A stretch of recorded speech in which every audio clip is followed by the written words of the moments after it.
예, 이제 두 번째 영상이네요. 허용 응력. 예, 1단원 이제 마지막이에요. 여기가 마지막 단원, 1단원의 마지막 시간이고요. 네, 다음 주부터는 6주차부터는 이제 추궁력에 대해서 얘기를 하겠네요. 어쨌든 마지막 시간이면서 제가 1단원이 가장 중요하다라고 말씀을 드렸었잖아요. 그 중요한 거 중에서도 가장 중요한 거. 진짜로 우리가 설계할 때 필요한 거.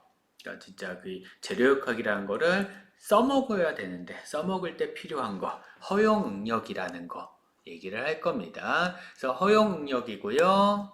그다음에 두 번째는 이제 응력 집중이라는 현상, 응력 집중. 이라는 현상에 대해서 설명을 할 건데 응력 집중은 어느 정도는 세이프티 팩터 가지고 어느 정도 이제 해결은 좀 되긴 하는데 여튼 그런 현상에 대해서 추가로 하나 더 배우도록 할게요. 그래서 오늘 배우실 거는 여기서 배우실 내용은 허용 응력이라는 개념이 가장 중요하다고 보시면 될 거고요. 그다음에 부가적으로 응력 집중이라는 현상에 대해서 좀 더 배우시게 된다. 이렇게 알고 계시면 될 겁니다. 옆에 보시는 그림은 제가 이번에 그림을 좀 바꿨습니다. 그래서 이거는 현수교고요. 제가 찾아보니까 저도 이걸 구분을 잘 못하고 있었는데 지난 시간에 제가 이렇게 다리가 이렇게 있으면 다리에서 선으로 이렇게 와이 케이블 같은 거를 이렇게 잡아 당겨서 잡는 그러한 다리를 얘기하는데 이건 사장교라고 하네요.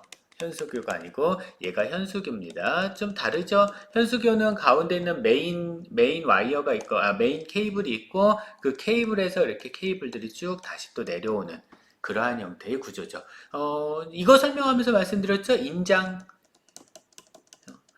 금속 같은 경우는 인장을 더 잘 버틴다. 전단보다 인장을 더 잘 버틴다. 한 2배 정도라고 생각을 해주시면 될 거예요. 그래서, 뭐, 트레스카 이론이냐, 뭐, 인미세스 이론이냐에 따라서 좀 달라지긴 하는데, 여튼, 인장에 대해서 한 2배 정도 더 잘 버텨요. 금속 같은 경우는 전단보다는.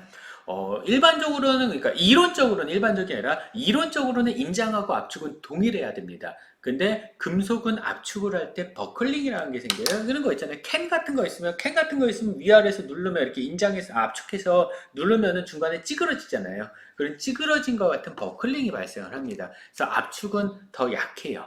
뒤쪽에 뭐 그런 예제 그런 말이 나오기도 하는데 여튼 압축이 인장보다 더 약하고요. 전단이 가장 약하고요. 그래서 금속 같은 경우는 인장을 가장 잘 버티고 그 다음이 압축이고 천단을 잘 못 버텨요. 찢어집니다. 그러니까. 그래서 뭐 인장 능력에 대해서 가장 크다. 뭐 항복 강도도 마찬가지로 인장 강도가 더 크다. 뭐 전단 강도보다 그런 식으로 얘기가 나오시게 될 겁니다. 자, 가장 먼저 힘 흐름선이라는 개념을 하나 설명을 드릴게요. 허용 능력을 설명을 드리기 전에 힘 흐름선 하나를 설명을 드릴 텐데 힘 흐름선을 설명을 드리면서 여러분들이 이해하셔야 되는 건 뭐냐면은 이 지점이 있어요. 이 지점은 인장일까? 압축일까? 아니면 전단일까? 예, 요거 구분을 해주실 수 있으시면 될 겁니다. 그러니까 힘 흐름선이란 그림을 그리면서 인장이냐, 압축이냐, 전단이냐를 구분을 해주시면 돼요. 원래 이 힘 흐름선이라는 개념은 그 설계를 할 때 힘 흐름선을 이용을 해서 어떤 하중이 전달되는 경로를 최소한 짧게 하고 꼬이지 않고 단순한 경로를 따라가야 되고 뭐 그런 힘 흐름선에 대한 설계 법칙까지는 아니고 설계 원리 중에 하나거든요. 설계 원리에서 들어가는 내용인데 이 시간에서는 재료역학에서는 사실 힘 흐름선을 얘기를 하진 않지만 힘 흐름선을 보면은 인장인지 압축인지 전단인지 어떤 한 지점이 그거를 구분하기가 조금 더 쉬워지기 때문에 그거를 설명을 드리도록 할 겁니다. 그래서 인장이냐 압축이냐 전단이냐를 판단하는 근거로 힘 흐름선을 생각을 해주시면 돼요. 좀 여러분들의 상상력이 좀 필요한 그러니까 머릿속으로 좀 그려보셔야 됩니다. 그림을 그려보셔야 되는 그러한 상황인데요. 지금 세 개의 부품이 조립이 되어 있네요. 현재 보니까 욕 조인트라고 되어 있는데 세 개의 부품이 조립이 되어 있습니다. 핀이 있고요. 그 다음에 여기 부품 하나 있고 여기 부품 하나 있네. 이게 포크고 이게 요크인가 그리고 이게 핀인가 아마 그런 식으로 될 겁니다. 자 그런 상태에서 양쪽에서 F라는 힘으로 잡아당기는 거죠. 정면에서 봤을 때, 위에서 봤을 때, 밑에서 봤겠네요. 배면도네요. 밑에서 봤을 때, 정면에서 봤을 때, 자, 이게 정면이고요. 이게 배면입니다. 바닥에서 봤을 때 각각 이렇게 표현을 한다라고 하면은 흰물음선을 그리면요. 자, 양쪽에서 잡아당기니까 이 핀하고 왼쪽에 있는 이 부분, 포크하고는 이 부분에서 닿게 될 거예요. 그 다음에 여기 있는 오른쪽에 있는 이 요크하고는 오른쪽 부분에, 왼쪽 부분에서 닿게 될 겁니다. 그래서 이런 식으로 하중을 받겠죠. 그 다음에 이런 식으로 하중을 받겠죠. 물론 저는 이거는 핀을 기준으로 해서 그렸습니다.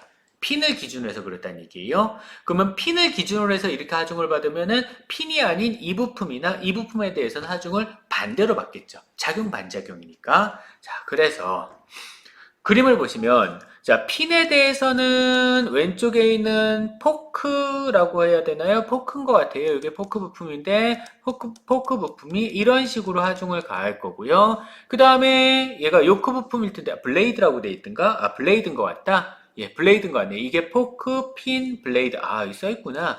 예, 죄송합니다. 예, 이렇게 써있네요. 자, 포크, 핀, 블레이드 이런 순인데 핀하고 블레이드 사이에서는 오른쪽에서 핀이 왼쪽에서 오른쪽으로 하중을 이렇게 받게 되겠죠. 그러면 반대로 핀은 포크를 오른쪽으로 누를 겁니다. 죄송합니다. 핀은 포크를 오른쪽으로 누를 거고요. 여기서 누를 거고요. 그 다음에 다시 핀은 블레이드를 왼쪽으로 누르겠죠. 이렇게 누르겠죠. 그러면 여기 있는 배면도를 봤을 때 포크 같은 경우는 오른쪽으로 하중을 받아서 이 하중이 이런 식으로 전달되어 나가는 거예요. 그 다음에 여기 있는 블레이드도 이렇게 전달되어 나가네요. 이런 식으로 하중이 전달되어 나가는 거죠. 자, 그러면 여기서 핀을 한번 봅시다. 핀을 보면요. 핀은 일단 우리 눈에 보이는 건 전단. 여기 전단. 우리 문제 계속 풀었었잖아요. 자, 5라는 지점은 전단입니다. 그 다음에 4라는 지점, 여기도 4, 여기도 4. 뭐였어요, 이거? 베어링 스트레스가 받는 지점이었죠? 얘는 쉬어고, 쉬어 스트레스를 찾아주면 되는 거였고, 4번 지점은 베어링, 지하풍력 찾아줬었죠? 스트레스. 우리 문제 푸는 것도 다 그런 거였잖아요. 4주차 예제가 다 그런 거였잖아요. 압축 응력 찾는 거, 전단 응력 찾는 거, 이 핀에서. 그래서 핀의 지하 응력을 받는 지점, 그 다음에 전단 응력을 받는 지점, 이중 전단이네요. 자, 여기 이제 하나 또 나온 게 뭐냐면은, 이 핀 같은 경우는 결국 그러면 이런 식으로 될 거예요. 이런 식으로 휘어지겠죠? 이렇게 하중받고, 여기서 하중받고, 여기서 하중받았으니까. 이렇게 휘어질 거 아니야? 다시 말해서 이 핀 같은 경우는 밴딩이 생깁니다. 굽힘이라고 해요. 근데 아직 굽힘은 배우지 않았기 때문에 그냥 굽힘이라는 게 생기겠구나. 이 핀은 그런 정도만 알고 계시면 될 겁니다. 일단 압축이 되는 지점이 어딘지 전달이 되는 지점이 어딘지 한번 보시면 되는 거고요. 자, 그 다음에 여기 포크 볼까요? 포크. 자, 요 지점 가장 먼저 눈에 보이는 요 지점 뭐예요? 압축이죠? 눌릴 거 아니야. 핀에 의해서 눌릴 거 아니에요. 그래서 4번 지점은 압축. 베어링 스트레스 생길 거고요. 자, 3번 지점. 만약에 여기서 지속적으로 누르면요. 어떻게 돼요? 3번 지점이 뜯겨져 나가겠죠. 여기가 툭 하고 빠져나갈 거 아니야. 뜯겨져 나간다. 즉 찢어져 나간다. 찢어져 나간다. 찢긴다. 전단. 그래서 3번 지점은 전단입니다. 쉬어고요. 그 다음에 여기는 2번 지점이나 1번 지점이 부서진다. 상상을 하세요. 2번이나 1번이 부서지면 어떤 모양으로 부서질 것인가? 상상을 해보시면 어떤 모양으로 부서지겠어요? 길게 엿가락처럼 늘어나서 찢어지겠죠. 길게 엿가락처럼 늘어나서 찢어진다? 인장입니다. 그래서 1번 지점하고 2번 지점은 다 인장이에요. 이렇게 부서지게 됩니다. 블레이드도 마찬가지죠. 블레이드 4번 지점은 압축이 되죠. 베어링 스트레스가 작용하는 거고요. 3번 지점은 뜯겨져 나갈 겁니다. 찢어져 나갈 거예요. 전단이요. 그리고 2번하고 1번은 다 인장이 되시는 거죠. 여기 잘못 썼네요. 3번은 압축이 아니라 전단이고요. 그 다음에 4번이 압축이 되는 거죠. 예. 머릿속으로 상상을 하셔서 이 지점은 만약에 부서지는 상황을 한번 생각을 해보세요. 이 지점이 부서질 거야? 어떻게 부서질까? 상상을 해주시면 될 겁니다. 아, 그러면은, 아, 이렇게 부서지겠구나, 라고 생각을 해주시면 돼요. 엿가락처럼 늘어나서 부서지겠느냐, 아니면 압축이 돼서 부서지겠느냐, 아니면 찢어지겠느냐. 상황은 그거 세 개만 생각을 해주시면 되는 겁니다. 물론, 사실 여기에요. 이런 거는 있어요. 이 부분이, 여기가 압축이 되기는 하는데, 7번이라고 해서 우리가 블레이드나 포크 같은 경우는 이 지점 있잖아요. 아까 전에 페이지에서 보시면 이 지점은 압축입니다. 여기도 이 지점은 압축이에요. 근데 여기 안 그렸었죠. 여기 안 그렸었죠. 자, 여러분들 상상을 한번 해볼까요? 자, 여기가 터졌어. 얘가 부품이 이렇게 해서 이렇게 벌어졌어. 이런 식으로 여기가 터져버렸어. 어떻게 터지겠어요? 상상을 한번 해보세요. 여기가 터진다면 어떻게 터질까? 과연 찢어짐일까? 아니면은 터짐일까? 요거는 아까 여기 3번하고는 다릅니다. 자, 3번은 터진다면 이렇게 터지는 거죠. 이렇게 한 거랑 그 다음에 터져서 나오겠지, 이렇게. 이런 식으로 해서 터져서 나오겠죠. 3번이. 그러면 이거는 찢겨서 터져 나오는 거잖아. 이 찢어진 맞아요. 근데 이거는 찢긴 게 아니죠. 어떻게 된 거예요? 벌어진 거죠. 이렇게 보시면 돼요. 종이가요. 이렇게 찢어진 겁니다. 이렇게. 그럼 이거 뭐예요? 상상하셔야 됩니다. 전단은요. 이게 전단이거든요. 이게. 그런데 이 7번 같은 경우는 그런 전단이 아니죠. 부품이 있으면 이렇게 해요. 양옆으로 이게 아니에요. 이겁니다. 이렇게 찢어지는 거예요. 지금 현재. 그러면은 이거는 뭐가 되는 거야? 인장입니다. 인장에 의해서 찢어지는 거예요. 즉 하중이 이렇게 가해지면 그것의 이쪽 방향 성분하고 이쪽 방향 성분으로 나눠지겠죠. 이 하중도 마찬가지 이렇게 가해지면 이 방향 성분하고 이 방향 성분으로 나눠질 거 아니야. 이쪽 방향 이 성분들은 압축을 시키면 돼요. 근데 요 성분이나 요 성분은 뭐예요? 양쪽으로 벌리잖아요. 그러니까 뭐예요? 인장을 시키는 거죠. 그래서 7번 지점이 찢어진다 만약에 그러면 인장에 의해서 찢어지는 겁니다. 많이 찢었네요, 종이. 자, 인장에 의해서 찢어지는 것이다 라고 생각을 해주시면 될 것 같아요. 그 지점은요. 그래서 숨겨져 있던 지점이지만 7번 지점, 인장에 의해서 찢어지는 그러한 지점도 있습니다. 자, 여기까지가 힘 흐름선이고요. 힘 흐름선은 한번 그림 그리시면서 상상을 해보세요. 이거는 제가 시험 문제에 낼 수도 있거든요. 힘 흐름선을 그리시오라고. 물론 어차피 부품이야 포크랑 블레이드랑 핀밖에 없긴 하지만 한번 그려보세요. 이거는 연습 삼아서 그려보시면서 상상을 해보세요. 아, A 지점은 1이라는 지점은 어떻게 찢어질까? 1번 지점은 어떻게 찢어질까? 2번 지점은 어떻게 부서질까? 3번 지점은 어떻게 부서질까? 상상하셔야 됩니다. 어떤 모양으로 부서질까? 그 모양을 가지고 인장이야 압축이야 전단이야를 구분을 해주시면 되는 그러한 얘기입니다. 자, 그 다음에 세이프티 팩터라는 게 나왔어요. 안전계수입니다. 우리 제품 만들 때는 안전계수를 고려를 해야 되겠죠. 반드시 안전계수는 고려해줘야 됩니다. 왜냐하면은 이론적인 것들은 정확하게 맞출 수가 없어요. 어차피 이론은 정확하게 맞출 수가 없습니다. 그리고 실험값도 상황에 따라서 값은 변하는 거거든요. 실험할 때 오차도 발생할 수 있는 거고요. 그래서 우리가 실험적으로 맞춘 거나 이론적으로 맞춘 거를 100% 믿을 수는 없죠. 거기에다가 추가로 얼마만큼을 더 안전하게 설계를 해야 되는 거예요. 그래서 안전계수라는 거는 추가로 얼마만큼을 더 안전하게 설계를 하겠다라는 얘기입니다. 얘가 100N 버틸 수 있는 재료인데 아니야.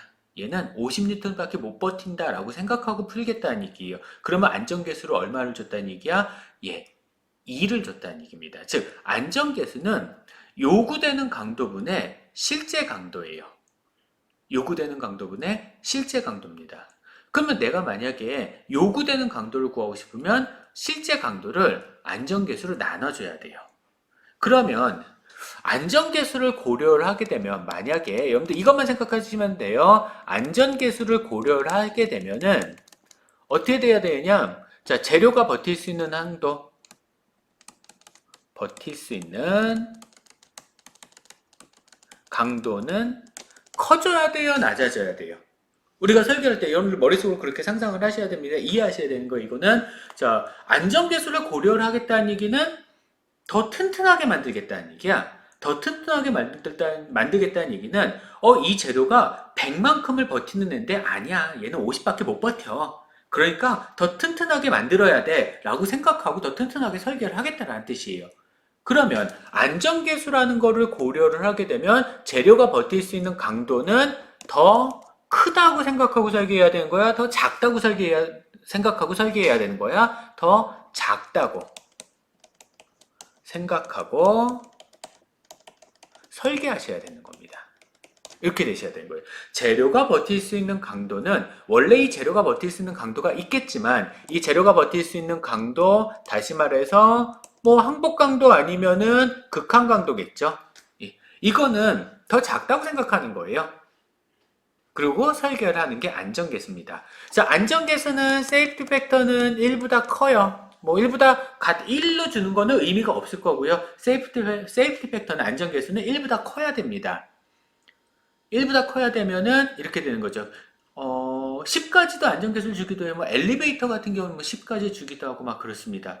그러면 이때 내가 생각하는 재료가 버틸 수 있는 강도는 일반적으로 재료가 버틸 수 있는 강도는 항복이냐 아니면 극한이냐에 따라 달라지겠지만 자, 만약에 재료가 버틸 수 있는 강도가 항복 강도야. 그러면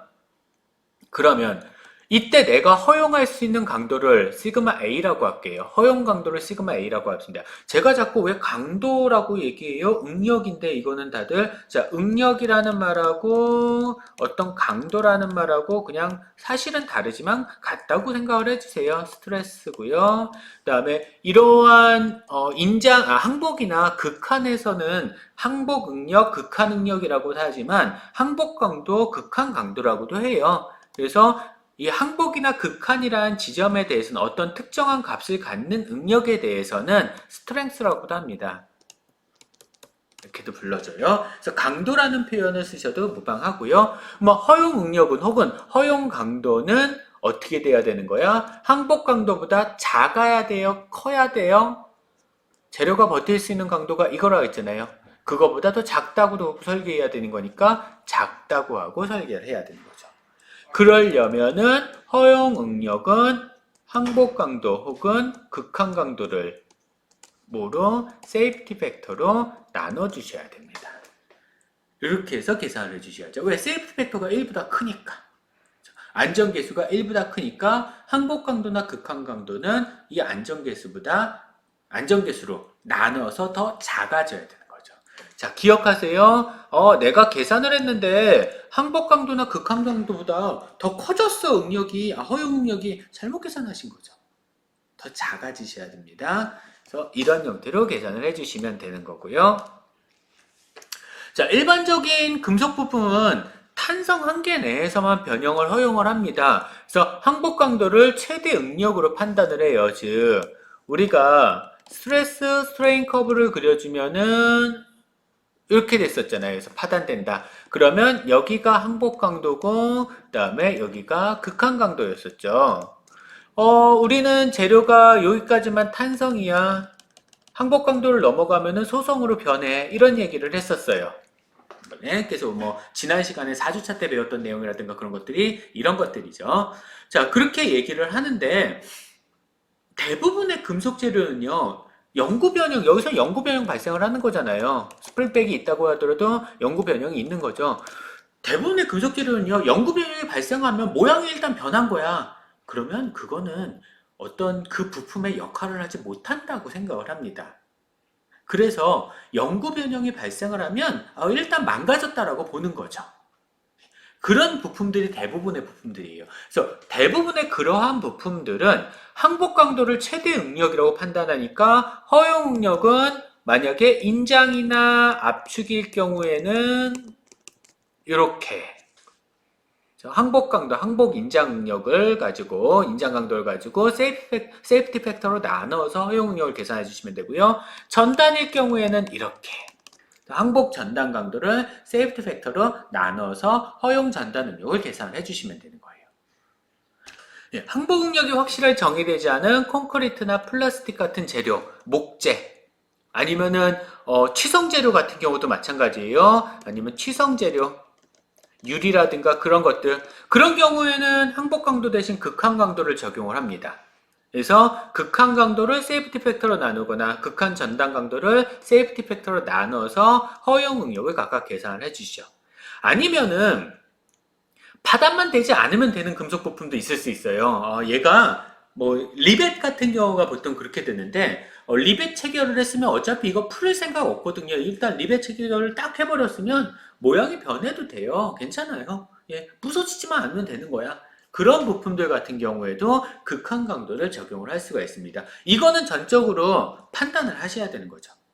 이거는 여러분들이 판단을 하셔야 되는 거예요. 아, 이 부품이 변형을 허용해? 영구 변형을, 이런 질문을 하셔야 되는 거예요. 영구 변형을 허용해?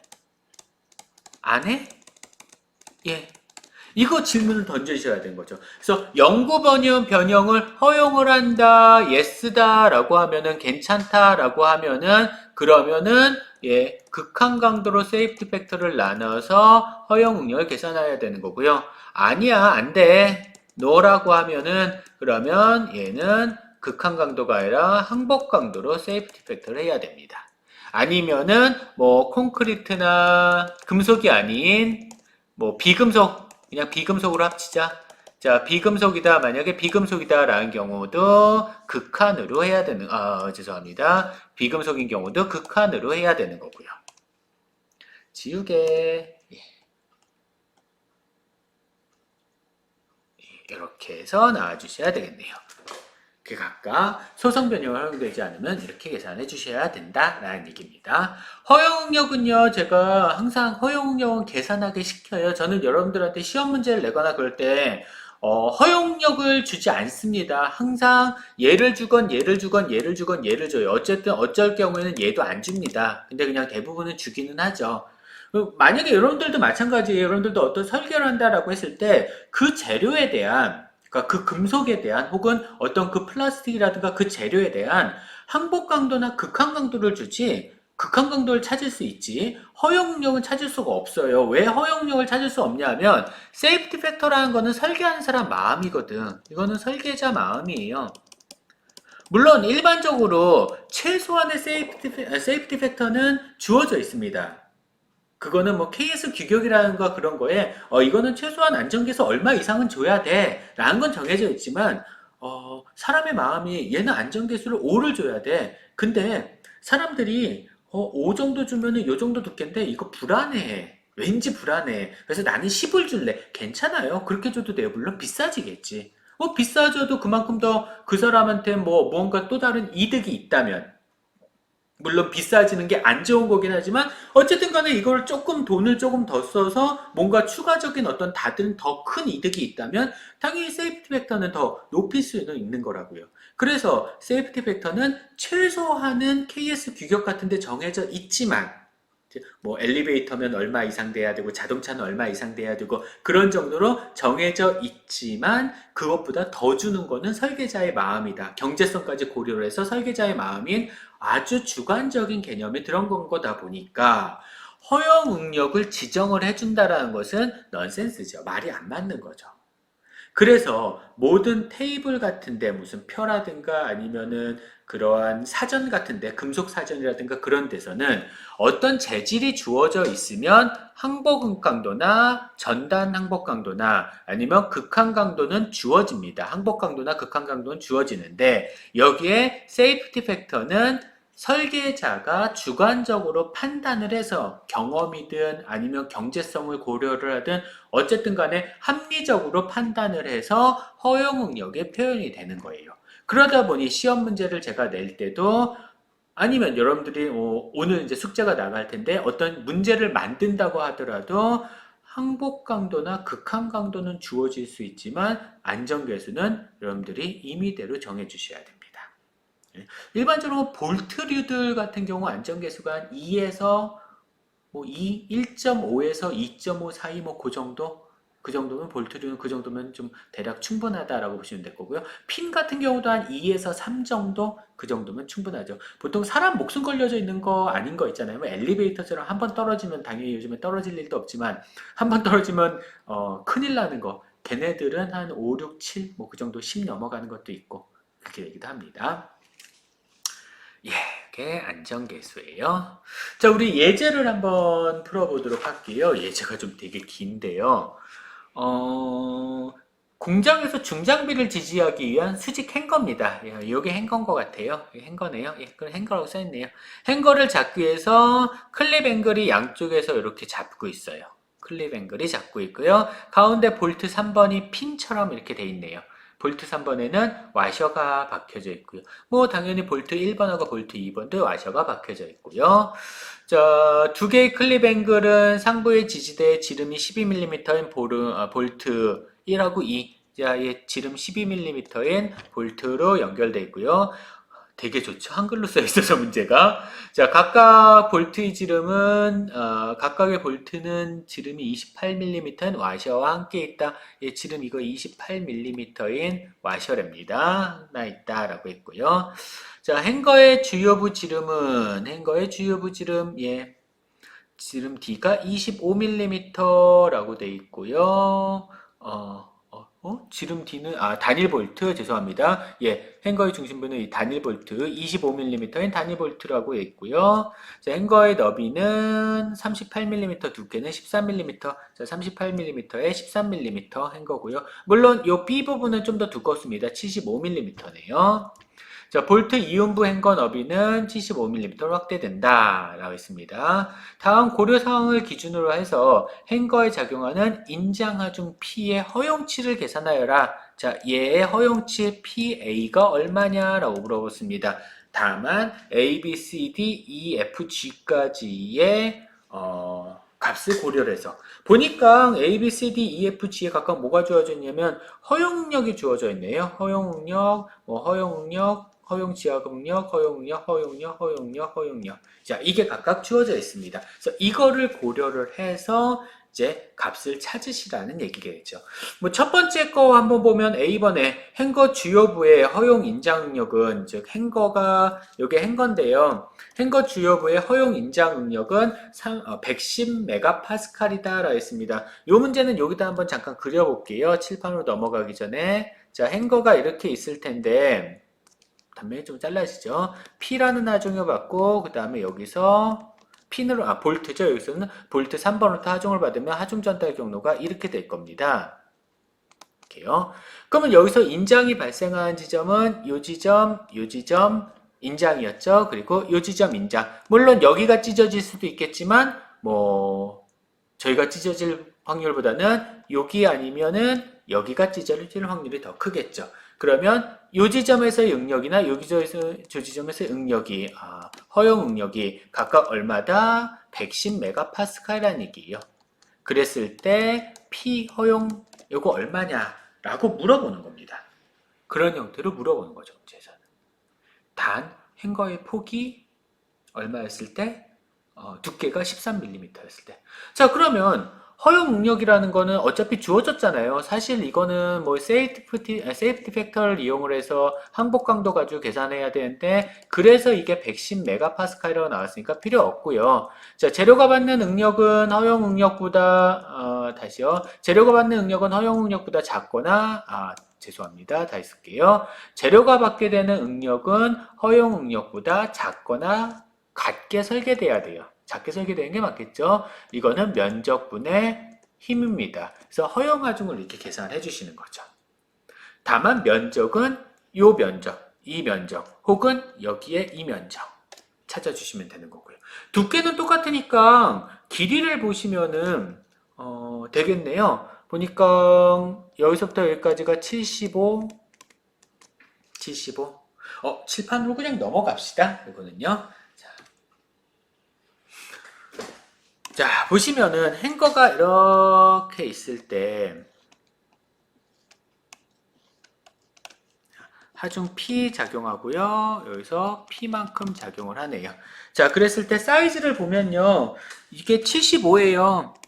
여기가 75인데 여기는 얼마냐 하면은 38이네요. 그리고 볼트가 안에 박혀져 있는데 볼트가 25입니다. 그러면 예를 들어서 여기가 찢어진다라고 가정을 하면은 이 지점에서의 응력값은 시그마는 면적분의 힘이니까 다시 말하면 허용하는 힘, 허용하중, 그 다음에 면적은 75에서 25만큼을 빼고 거기에다가 두께 T 13mm네요. 요거를 곱한 것과 같겠죠. 요거 이해하셔야 되겠죠? 전체 여기서부터 여기까지가 75야. 근데 구멍이 뚫려져 있잖아. 25만큼을 빼야 되겠지. 그러면 요거랑 요게 나오겠죠. 이 거리가 나오겠죠. 75에서 25 뺀 거. 자, 75에서 25를 빼면은 그러면은 75에서 25를 빼니까 50이죠. 50입니다.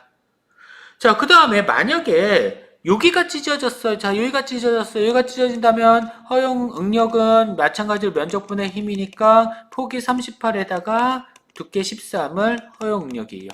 계산 하나만 안 하겠죠. 우리 응력은 어디가 먼저 찢어지겠어요? 그렇죠? 어디가 더 먼저 찢어지겠어요? 당연히 응력이 큰 데가 먼저 찢어지겠죠. 그러면 어디가 밑에가 먼저 찢어질 거잖아요. 위에보다. 그래서 이거는 할 필요 없어요. 안 하셔도 됩니다. 밑에 것만 계산해 주시면 되는 거죠. 그래서 이게 뭐보다 작아야 된다? 허용 응력보다 작아야 된다. 그러면 이것으로부터 PA 값은 38 곱하기 13 곱하기 PA가 110. 그러면 이거 계산을 해주시면 얼마냐면 54.3, 54.3이 아니라 54300 정도 나오나 봐요. 예, 뉴튼. 아, 그래서 54.3kN이다. A번 이렇게 됩니다. 그래서 54.3kN 이하면 된다. 그래서 예, PA는 54.3kN 이하여야 된다. 라고 찾아주시면 되겠네요. 자, 그 다음에 B번 볼까요? 볼트 3. 예, 볼트 3이네요. 가운데 축처럼 핀처럼 사용하는 볼트 3입니다. 자, 볼트 3에 위치한 단면에서 행거의 허용 인장 응력은 75MPa이다. 죄송합니다. 문제에서 이렇게 했네요. 이게 A번이고요. B번은 그게 아니네. 할 필요가 없는 게 아니네. 제가 문제를 좀 잘못 봤네요. 할 필요 없는 거 아닙니다. 자, B번은 뭐냐면은, 문제에서 좀 정확하게 좀 주지. 자, A번하고 B번이 이렇게 다른 거네요. A번은요, 요 지점, 아니나 요 지점, 요러한 주요 부분, 여기서 허용 응력이 110 메가파스칼인 거고요. 왜 이게 안 나왔다. 자, 요 지점에서의 허용 응력은 좀 더 작대요. 제가 오늘 마지막 시간에 뒤쪽에서 가르쳐 드리겠지만, 이 단면에서는 허용 응력은 주변의 응력 집중으로 해서 더 작다라 했습니다. 그래서 75MPa이래요. 예. 응력 집중 현상이 발생을 해서요. 저 원인 있는 부분은요. 응력이 더 커져요. 집중 현상 때문에. 생베낭크의 원리라든가 뭐 그런 것 때문에. 그래서 허용 응력이 쫙 돼요. 네. 그래서 이게 허용 응력이 짝됩니다. 이런 식으로. 이게 75MPa라는 얘기네요. 그러면 요거 계산을 해주시면은, 그러면 PA 값은 작거나 같아야 된다. 예, 75에서 25를 뺀 거 곱하기 13 곱하기 허용 응력이 75MPa. 이렇게 되시는 거네요. 그러면 얘는 계산해 주시면은 48.8kN 나온대요. 그래서 PA 값은 작거나 같아야 된다. 48.8kN보다. 예, 이렇게 되네요. 요게 B번 문제가 되겠네요. 그래서 A번, B번 이렇게 찾아주시면 되고요. 자, C번 한번 볼까요? 행거와 볼트 3번의 쉔크 사이에 허용 지압 응력은 180 메가파스칼이다 라고 했습니다. 자, 볼트가 이런 식으로 있으면요. 볼트는 이중전단이네요. 보니까 행거가 여기를 이렇게 누르고요. 그 다음에 양쪽에서 이렇게 잡아주는 거죠. 양쪽에서 클립 앵글이 잡아주는 이러한 형태가 되는 거죠. 그럼 요거는 P면 얘는 2분의 P, 얘도 2분의 P. 문제에서 물어보는 거는 요 지점에서의 지압응력. 문제에서 그랬었죠. 행거하고 볼트 3번의 쉔크. 행거하고 볼트 3번의 쉔크. 쉔크는 뭘 쉔크라고 하냐면 볼트가 있으면 볼트에 나사 산이 있는 부분이 있고 산이 없는 부분이 있어요. 볼트가 이렇게 있으면 물론 대부분의 볼트는 처음부터 나사산이 있지만 이렇게 되는 볼트도 있습니다. 나사산이 뒤쪽에 있죠. 여기에는 나사산이 없어요. 나사산이 없는 부분 여기 있는 것처럼 여기를 쉔크라고 합니다. 나사선이 있는 부분에 걸리지는 않겠죠. 나사선이 없는 부분을 얘기를 하는 거예요. 그래서 이 쉔크 부분의 허용 지압응력이 얼마냐 하면은 180메가파스칼이었나요? 예, 180메가파스칼입니다. 그러면 이거는 계산을 어렵지 않게 하실 수 있을 것 같은데요. 우리 허용 지압응력은 면적분의 힘이니까 그러면 면적은 BD죠. B 값이 여기서는 행거의 폭이 되겠네. 13mm. 행거의 폭 거기에다가 지름 25mm. 이걸로 허용하중 한 거. 이게 허용 응력인 180메가파스칼보다 작아야 된다. 그러면 얘는 작거나 같아 13 곱하기 25 곱하기 180 이렇게 되시겠네요. 그러면 이거 계산해 주시면 58.5kN, 58.5kN. 키로가 붙어서 이렇게 된 거예요. 아, 그러면은 됐다. PA 값은 뭐보다 작거나 같아야 된다. 58.5kN보다 작거나 같아야 된다. 이게 C번이 되겠죠. 그 다음에 D번 볼게요. 볼트 3번의 허용 전단 능력은 45메가파스칼이래. 자, 볼트 C번은 여기서 전단이 발생을 할 거야. 그랬을 때 여기 허용 전단 능력은 45메가파스칼이래요. 메가파스칼. 예. 그러면 T번 문제 허용 전단 능력 찾는 거니까 허용 전단 능력은 면적분의 힘이다. 근데 면적 2개, 이중 전단이니까. 그러면 이건 다 있으면 허용 하중, 그 다음에 면적은 4분의 파이에다가 볼트 3의 지름이 25니까 25의 제곱 곱하기 2개. 이게 작거나 같아야 된다. 허용 전단 능력 45메가파스칼보다. 이것으로부터 넘어가서 정리해 주시면 되겠죠. 허용 하중은 이거는 작거나 같아야 된다. 44.2kN 나온대요. 44.2kN 나옵니다. D번까지 이제 푼 거고요. 그 다음에 2번 문제를 볼게요. 2번, 자, 볼트 1번하고 볼트 2의 수직 허용 응력은 160메가파스칼이다.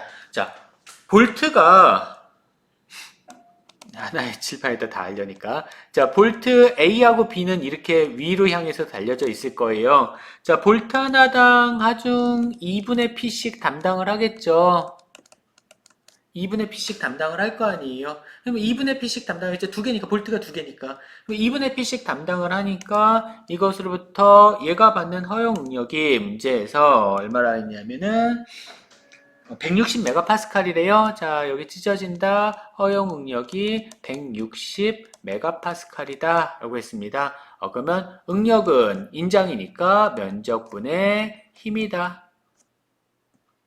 2분의 P죠. 예, 이렇게 되네요. 그럼 면적은 4분의 파이 곱하기 볼트 1하고 볼트 2는 지름이 12짜리입니다. 그래서 12의 제곱 분의 2분의 허용 하중 작거나 같아야 된다. 160메가파스칼보다 이렇게 되는 거죠. 그러면 계산해 주시면은 허용 하중은 작거나 같아야 된다. 얼마니 저 넘어가고 정리하면 바로는 안 나오겠죠? 제가 계산했는데 36.2 나온대요. 36.2kN 이상이 되면 안 된다. 자, 그 다음에 F번 볼까요? 볼트, 와셔하고 볼트 1번이나 2번에 있는 클립 사이에 허용 지압 응력은 65메가파스칼이래. 이거 뭐냐면요. 와셔하고요. 와셔 있죠. 와셔의 폭이 얼마짜리였냐 하면은 DW죠. DW가 28mm네요. 와셔가 있으면 이 와셔가 볼트 머리가 와셔를 누르고 이 F예요. 자, 이게 와셔가 있으면은 볼트 머리가 와셔를 누를 거예요. 이런 식으로 돼 있으니까. 그러면 얘가 이제 여기 붙어 있는 게 이게 그림에 나오는 클립 앵글입니다. 그럼 와셔 머리가 이 클립 앵글을 누를 거 아니에요. 이런 식으로 누를 거 아니죠. 누르겠죠. 그랬을 때 문제에서 얘기한 거는 여기에서의 지하 북력을 얘기를 하는 거예요. 이 뭐니 이게. 자, 여기서의 지하 북력을 얘기를 하는 겁니다. 그래서 이 지점에서의 지하 북력이 얼마나 했냐면 65메가파스칼이라는 얘기예요. 자, 여기서의 지하 북력이 65메가파스칼이다 라는 얘기입니다. 허용 지하 북력이. 그런 얘기예요. 상상을 좀 해주셔야 되는 게 그러면 지압이 되는 면적을 찾으셔야 되는데 지압이 되는 면적은 원이죠. 아니죠. 도너츠죠. 바깥쪽 원, 바깥쪽 원, 안쪽 원. 그렇죠? 와셔잖아. 와셔는 이렇게 생겼을 거 아니야. 이렇게 생겼을 거 아니야. 그랬을 때 바깥쪽 원이 DW니까 DW28. 바깥쪽 원이 DW 28mm. 그 다음에 안쪽 원은 나사 지름하고 똑같은 12mm. 이렇게 되시는 거죠. 그러면 이것으로부터 응력은, 지압응력은 면적분의 힘은 마찬가지로 똑같이 2분의 P. 네, 2분의 P. 이렇게 나오시겠죠. 2분의 P 두 개니까. 그러면 면적은 4분의 파이에다가 D2 28의 제곱에서 12의 제곱을 빼주신 거고요. 이거분의 2분의 P의 허용하중. 이게 얼마보다 작아야 된다? 65보다 작거나 같아야 된다. 같아야 된다. 예. 그러면 계산해 주시면은 허용하중은 얼마보다 작거나 같아야 된다? 65.3이네요. 5.3kN보다 작거나 같아야 됩니다. 자, 마지막 G번 볼게요. G번은요, 볼트 1번하고 2번에 있는 클립 앵글의 허용 지압 응력이 35메가파스칼이다. 예, 마지막 문제는 문제가 잘못 나온 것 같네요. 예, 이거 문제를 여러분들 좀 바꾸세요. 마지막 문제는요, 자, 갑자기 얼굴이 나왔나? 죄송해요. 자, 볼트 1번하고 2번에 있는 클립 앵글의 허용 지압 응력이 아니라요. 이거 아니고요. 자, 와셔에 의해서 이한 클립 앵글의 전단 응력, 허용 전단 응력이 35메가파스칼인 겁니다. 이렇게 바꿔주세요. 다시 말하면 여기 와셔에 의해서 찢어진다고. 클립 앵글이 찢어지면 여기가 찢어질 거 아니에요. 여기가 이렇게 찢어질 겁니다. 클립 앵글이요. 그래서 이렇게 클립 앵글이 가운데 뭐 뻥 하고 있겠죠. 이렇게 떨어져 나갈 거예요. 찢어져서. 그러면 이 부분이요. 이 부분이 찢겨져서 이렇게 나올 겁니다. 이게 이제 찢긴 면이죠. 이렇게 되는 거죠. 그러면 이때 이 지점에서의 허용 전단 능력이 여기서의 허용 전단 능력이 얼마냐 하면은 35메가파스칼이라는 얘기예요. 이렇게 된다라는 뜻입니다. 이렇게. 그러면 이때 허용 전단 능력 앞에서 이거 지난 4주차인가요? 3주차인가? 4주차인가에 풀어봤었죠. 시그마를 왜 그려요?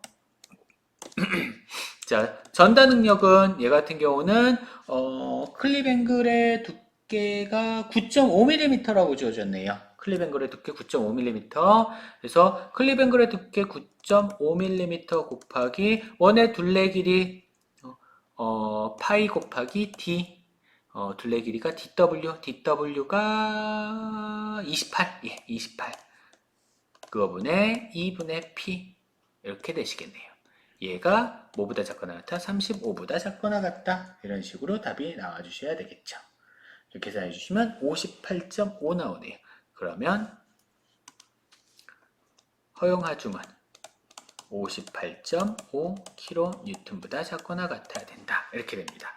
자, 그러면 A, B, C, D, E, F, G까지 해서 허용 하중을 다 계산을 했어요. 그러면 A 조건을 만족시키려면 A 조건을 만족시키려면 아닙니다. 죄송합니다. A 조건을 만족시키려면 54.3, B 조건을 만족시키려면 48.8kN, C 조건을 만족시키려면 58.5kN, D 조건을 만족시키려면 44.2kN, E 조건을 만족시키려면 36.2kN 작아야 되는 거예요. 그 다음에 F 조건을 만족시키려면 65.3kN, G 조건을 만족시키려면 이건 58.5kN. 아, 그러면은 결국은 어떻게 돼야 된다는 얘기야? 허용 하중은 뭐보다 작거나 같아야 된다. 모두 다 만족시키려면 이 중에서 가장 작은 것보다 작아야 되는 거죠. 가장 작은 게 36.2kN이니까 이거보다 작게 설계가 돼야 된다라는 얘기입니다. 이런 형태로 문제를 풀어주셔야 되는 그러한 형태의 예제였습니다. 예. 자, 좀 길긴 했는데요. 사실 뭐 여러 번 계산을 해보라는 의미인 것 같아요. 허용력을 이용을 해서 여러 번 한번 여기서도 응력 한번 계산해보고 저기서도 응력 한번 계산해보고 이렇게 계산을 해보라는 얘기인 것 같고요. 일반적으로는 하중이 주어진 상태에서 두께를 계산을 하죠. 그러니까 우리 설계를 할 때는 대부분 이제 디멘전을 설계를 해야 되는 거니까 치수를 설계를 해야 되는 거니까 하중이 주어진 상태에서 치수를 구하는 그런 형태가 일반적인 형태일 겁니다. 이거는 좀 이제 치수가 주어진 상태에서 허용 하중을 구하는 일반적으로 설계할 때하고는 좀 다른 형태로 예제가 나온 것 같아요. 자, 뭐 이거는 예제의 풀이에 대한 얘기고요. 각각의 문제에 대해서 예제 풀이네요. 맞네요. G번 문제였나요? G번 문제 여기 전답 맞네요. 네. 자, 그 다음 예제입니다. 두 번째 예제인데요. 케이블이 이런 식으로 있고요. 케이블 파이프로 된 구조물 A, B, C, D가 1.8m 정도 떨어져 있습니다. 제가 여러분들한테 아마 숙제를 내줄 텐데 나중에 요거 예제를 좀 잘 봐주시면 좋을 것 같아요. 이러한 형태의 숙제 문제도 있고 하니까요. 자, 케이블 파이프가 이렇게 되는 구조 1m만큼 떨어져 있고요. 1.8m만큼 떨어져 있고요. A하고 D에서 핀으로 지시가 되어 있습니다. A에도 핀이 있고 B에도 핀이 있고 C에도 핀이 있어요. 그 다음에 A, B, C라는 막대기는 여기 무언가 간판이 하나 달려져 있는 것 같은데 간판에 하중이 각각 여기서 하나 작용하고 여기서 하나 작용하겠네요. 뭐 양쪽 대칭이니까 거리가 똑같죠. 무게중심에서 거리가 같잖아요. 이렇게 같잖아요. 그러면 6.6이니까 3.3kN씩 가야지겠죠. 그리고 여기서 줄의 장력, 여기서 줄의 장력이 각각 가해질 겁니다. 이거 줄 이렇게 가서 여기서 이렇게 연결해서 오는 거죠. 줄 하나예요. 줄 한 가닥이니까 여기서도 장력이 T, 여기서도 장력이 T입니다. 줄 한 가닥이에요. 잘 생각을 해주도록 하시고요. 그 다음에 A라는 지점에서는 이런 식으로 반력 RX, RY 작용을 하겠죠. 반력 작용을 할 거고요. 뭐 D라는 지점에서도 장력이 각각 작용하겠죠. 우리 계산을 한번 해볼까요? 뭘 계산할 거냐 하면 여기 각도 한번 지금 계산을 해볼게요. 각각 각도가 얼마인지. 어, 첫 번째 각도를 세타 1이라고 하고 두 번째 각도를 세타 2라고 할게요. 그러면은 세타 1은 아크탄젠트 가로가 1.2, 세로가 1.8이죠. 그러면 이거는 31다. 56도 정도 나옵니다. 계산해보니까 56도 나왔네요. 자, 세타2 같은 경우는 아크탄젠트 가로가 1.2, 1.2니까 2.4네요. 높이는 1.8 계산해 주시면은 37도 나오네요. 그래서 56도랑 37도 이렇게 두 가지로 나누시면 될 것 같습니다. 뭐 A라는 이 ABC 막대 ABC에 대해서 응력을 평형 방정식 세워주시면은 장력 T하고 반력이 각각 얼마인지는 나오실 거예요. 자, 그랬을 때 문제에서 구하라는 건 뭐냐 하면은 자, 허용 전달 능력이 45메가파스칼인 핀을 썼어요. 여기 핀이 A에도 핀이 있고 B에도 핀이 있고 C에도 핀이 있고 D에도 핀이 있습니다. 자, A라는 핀 A는 RX, RY만큼의 반력을 받아요. 그러니까 A라는 핀에 가해지는 힘은 요겁니다. 그러면은 얘네들 지우셔도 되는 거예요. 이렇게 하면 많이 지워졌네 너무. 예, 이렇게 되는 거거든요. 다시 그려볼까요? 예, 예, 이런 식으로 되는 거예요. 그래서 rx하고 ry를 구한 다음에 r 값은 rx제곱 플러스 ry제곱의 루트 씌어서 r 값을 찾아주시면 그러면 결국 이 p는 A라는 P는 뭐 단일 전단이라고 문제에서 주어진 것 같으니까요. 이중 전단이라고 주어졌네요. 문제에서 P는 이중 전단을 받는데요. 단일 전단이 아니라 이중 전단이네. 자, 이중 전단을 받는 거고요. 자, R이고 2분의 R, 2분의 R인 겁니다. RX하고 RY를 찾으신 다음에 그거의 합력을 찾아주셔야 되는 거예요. 그 다음에 핀 B 같은 경우는 여기는 B나 C는 뭐 똑같죠. 핀 B나 C 같은 경우는 뭐 하나만 받아? 힘의 방향은 다르지만 다시 쓸까요? 자, 핀 B 같은 경우는 하중을 이렇게 장력을 받는 거죠. 물론 이 각도가 얼마예요? 56도가 되겠죠. 56도. 핀 C 같은 경우는 이렇게 하중을 받는 거죠. 각도 얼마겠어요? 37도겠죠. 하중 요거 하나니까. 그 다음에 핀 D가 좀 어려운데 핀 D는 하중 하나는 이렇게 받고 하나는 이렇게 받습니다. 이런 식으로 사익 각도가 몇 도죠? 사익 각도? 예, 계산해 주시면 되죠. 이거는 여기가 56도니까 지금 삼각형이 이렇게 된 거잖아요. 뭐 이런 식으로 나왔나요? 삼각형이 이렇게 나온 거죠. 여기가 56도, 그 다음에 이게 37도. 그럼 56도니까 180에서 56 빼면 160이 20, 죄송합니다. 180에서 56도를 빼야죠. 그러면 124도. 그러면 124도 37도. 그러면 180 마이너스 124 마이너스 37도 빼주시면 19도. 예, 요거 19도네요. 각각 이렇게 나오신 거예요. 그러면은 다시 말해서 핀 D라는 지점 핀이 있으면은 하중을 각각 이렇게 받는 거고 똑같은 장력 T인데 사익각도가 19도가 되게 장력을 받는다. 합력은 이렇게 해서 합력 계산해 주셔야죠. 이건 조금 이따 다시 한번 그려줄 거고요. 그러면 각각의 핀 A, B, C, D가 받는 하중을 각각 계산을 하실 수가 있을 거예요. 그래서 요구되는 핀의 직경을 각각 계산을 해주시면 되고요. A, B, C, D에. 그 다음에 또한 허용 인장응력이 각각, 인장응력과 압축력이 각각 124MPa이고 69MPa일 때, 이런 말이죠. 허용 압축응력은 저걸로에서 불안정이 발생하기 때문에 허용 인장응력보다 작다. 예, 인장응력보다 작대요.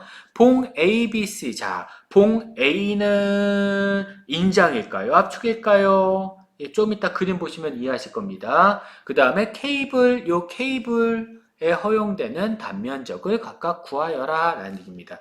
예, 중요한 문제예요. 좀 복잡하긴 하지만 여러분들 한 번씩은 꼭 풀어보셔야 되는 그러한 문제입니다. 칠판으로 넘어가서 한번 풀어보도록 하죠. 네, 다음 페이지로 갈 거고요.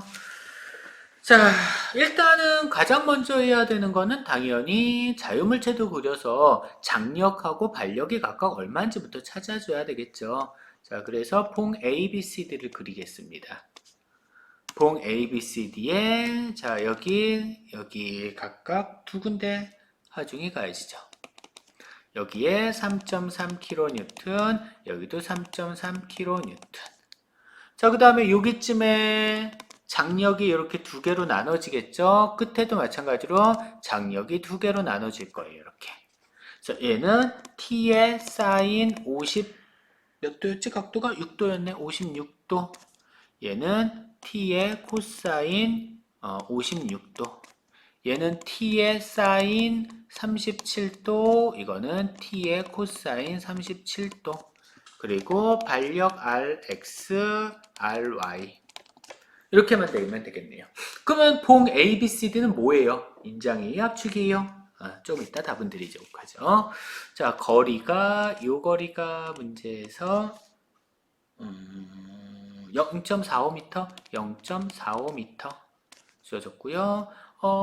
여기까지 거리가 1.2m라고 주어졌네요. 이게 1.2m. 그 다음에 3.3까지 3,300 뒤에 있는 F 지점까지죠. 0.9, 0.9, 0.45네. 네, 여기까지가 0.9, 0.9, 0.45. 0.9, 1.8에 되니까 2.25m 되실 거고요. 뭐 당연히 끝에까지는 2.4m가 되겠죠. 2.4m. 예, 각각 주어졌습니다. 자, 그러면 자유물체도부터 그려야 되니까요. 저 운동방정식부터 세워야 되니까 x방향 힘들의 압력 0 돼야 되죠. x방향은 rx 플러스 t 코사인 56도 플러스 아니죠. 마이너스죠. 죄송합니다. 자, 마이너스 56도 마이너스 t의 코사인 37도 이퀄 0. 수평 방향이네요. 그 다음에 수직 방향 y방향 수직 방향은 ry 플러스 t 사인 56도 플러스 t 사인 37도 마이너스 둘 다 아래쪽 방향이니까 그냥 합치죠. 6600 맞죠? 예, 6.6kN이니까 6600 뉴턴 이퀄 0. 자, 그 다음에 모멘트, 토크. 자, 요 지점 A 지점이었어요. A 지점에 대해서 토크의 총합 잡는다. 시계 방향, 반시계 방향, 시계 방향, 반시계 방향. 반시계 방향 플러스를 잡았으니까 t 사인 37도에다가 곱하기 2.4 마이너스 플러스 t 사인 56도에다가 요거 56도죠. 거리는 1.2m 곱하기 1.2 마이너스 3.3kN 시계 방향이니까 3300 곱하기 거리는 2.25m 마이너스 똑같이 3300N 곱하기 거리는 0.45m 요거 거리가 각각 다르니까 2.25m, 0.45m 이퀄 0 돼야 된다. 세 번째 식에서 t값 구할 수 있겠네요. 그렇죠? t 하나밖에 없으니까. 세 번째 식에서 그러면 t값은 이렇게 되네. 2.4 사인 37도 플러스 1.2 사인 56도 분의 3300 곱하기 2.25 플러스 3300 곱하기 0.45 나오시면 되겠네요. 자, 요거 계산을 했고요. 계산을 하면은 얼마 나오냐면은 3653 뉴턴 나온대요. 그러면 됐네. 자, 됐습니다. 뭐가 돼, 되기는. 장력 T 값은 그러면 3653 뉴턴 나온대요. 그러면 그것을 이용을 해서 장력 T값이 3653N 나왔으니까 RX하고 RY 값을 각각 찾아주실 수가 있겠죠. 여기다가 집어넣으시면 되겠네요. 자, 여기다 집어넣으시면 RX 값은 이것은 T의 코사인 56도 플러스 코사인 37도잖아요. T값이 3653이니까 그거 각각 집어넣으시면 RX 값은 4960 뉴턴 나온답니다. 마찬가지로 여기 RY값 자, RY 값은 6600에서 마이너스 넘어가는 거니까 T의 사인 56 플러스 사인 37이 되겠죠. 그리고 T는 마찬가지로 3653 집어넣으시면은 RY 값은 1373 뉴턴 나온답니다. 우리가 관심 있는 건 RX하고 RY가 아니죠. 여기서는 뭐가 관심 있어요? 예, R 값이 관심 있죠. 자, 일단 써놓죠.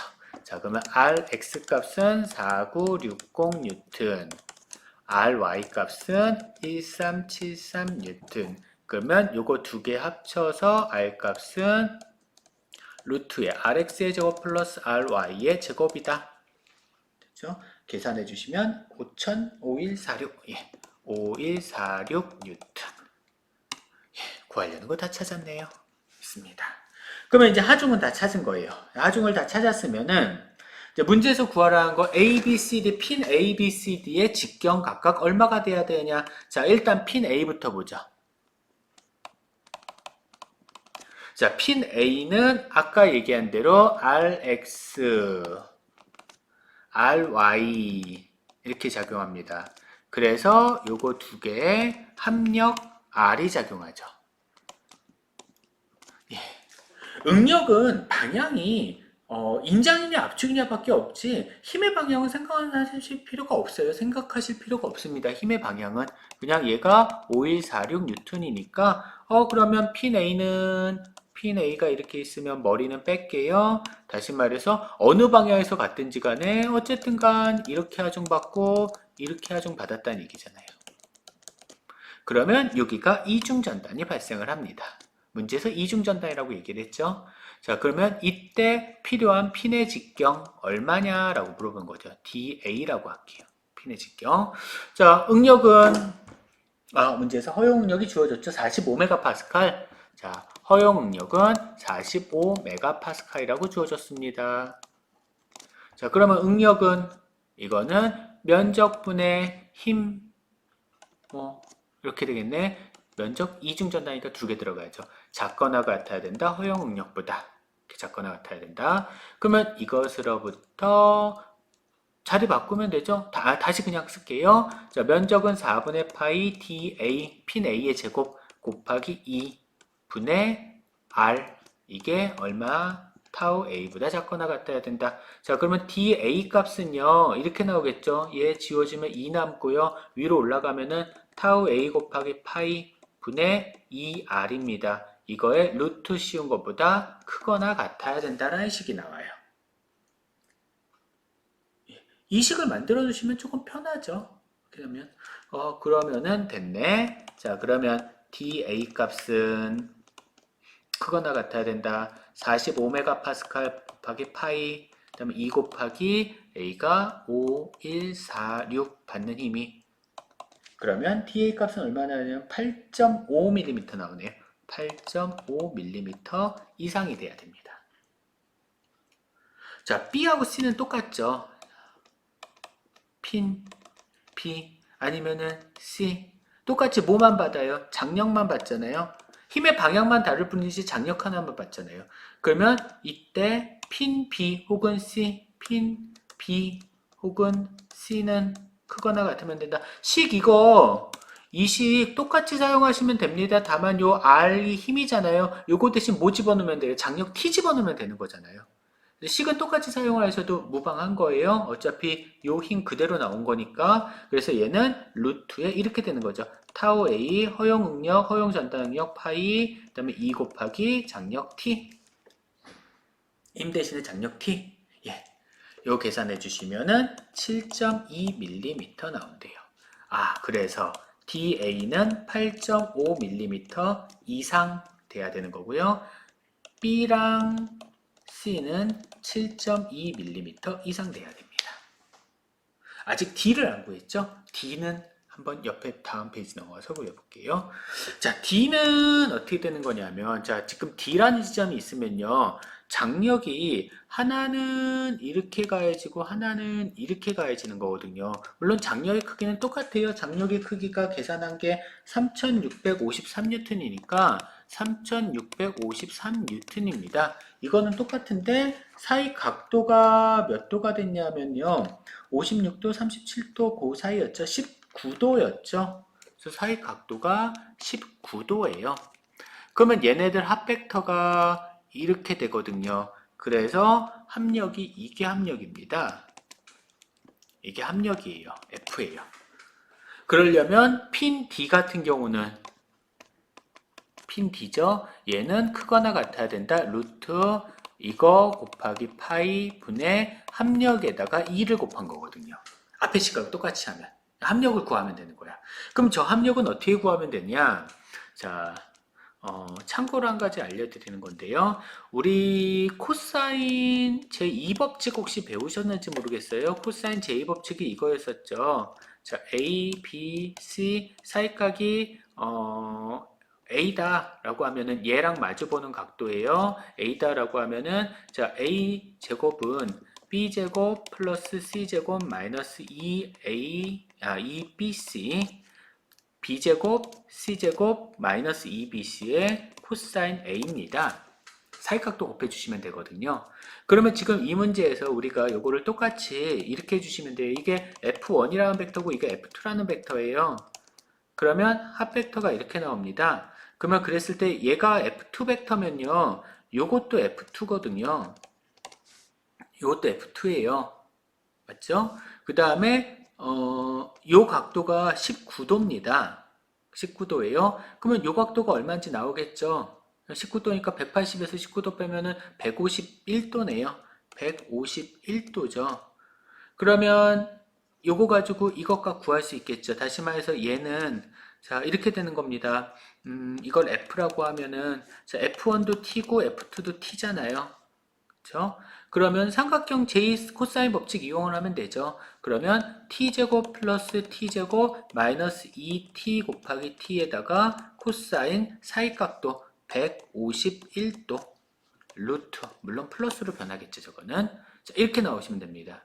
그러면 F값을 계산하실 수 있는 거예요. 코사인 제2법칙 가지고 계산해 주시면 됩니다. 다만 요 각도가 19도였으니까 이 각도가 19도가 되는 거고 그래서 빗변의 길이 밑변 요 길이 F1, F2 물론 똑같은 T 그랬을 때 합력은 이렇게 계산해 주시면 되는 거죠. 자, 이거 계산해 주시면은 이렇게 되겠죠. 파란색이네. 예.